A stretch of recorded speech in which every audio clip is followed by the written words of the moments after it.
ভোরে সূর্যের আভা ফুটে ওঠার আগেই শুরু হয় গাছিদের ব্যস্ততা। গাছ থেকে রস সংগ্রহ করে তা জাল দেয়া হয় বড় পাত্রে। বেলা বাড়ার সঙ্গে সঙ্গে চলে রস প্রক্রিয়াজাতের কাজ। এক পর্যায়ে নির্ধারিত পাত্রে ঢেলে ঠান্ডা করে তৈরি করা হয় মুখরোচক খেজুর গুড়।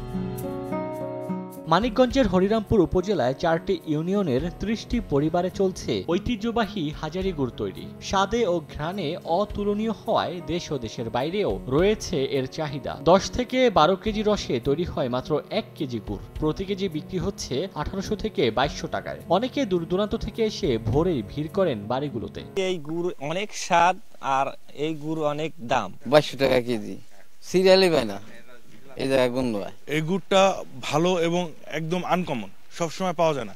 শীতের সময় এই গুড়টা পাওয়া যায়। টাকা থাকলেও এই গুড়টা আমরা পাই না, তো এই গুড় স্বাদে মানে অনন্য, এজন্যই কিনতে আসছি।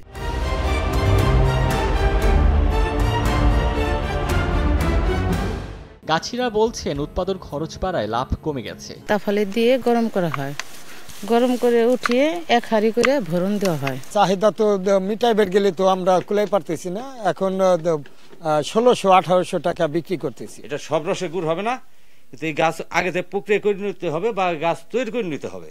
তাছাড়া এই গাছের সব গাছের গুড়ের এই হাজার গুড় হবে না। বিশেষে গুড়ের উৎপাদন বৃদ্ধির জন্য সব ধরনের সহযোগিতার আশ্বাস জেলা প্রশাসনের। এই বিশেষ ধরনের গুড় উৎপাদনের যে বিশেষ প্রক্রিয়া, পাশাপাশি এই হাজারি গুড়ের নামে যাতে কেউ ভেজাল হাজারি গুড় বিক্রি করতে না পারে সিল তৈরি করে বা অন্য কোনো উপায়ে, সেই বিষয়গুলো আমরা নজর রাখব। জেলা প্রশাসনের তথ্য মতে হরিরামপুর উপজেলায় হাজারি গুড় তৈরির রস আহরণের জন্য মাত্র 3000 খেজুর গাছ রয়েছে। সময় সংবাদ, মানিকগঞ্জ।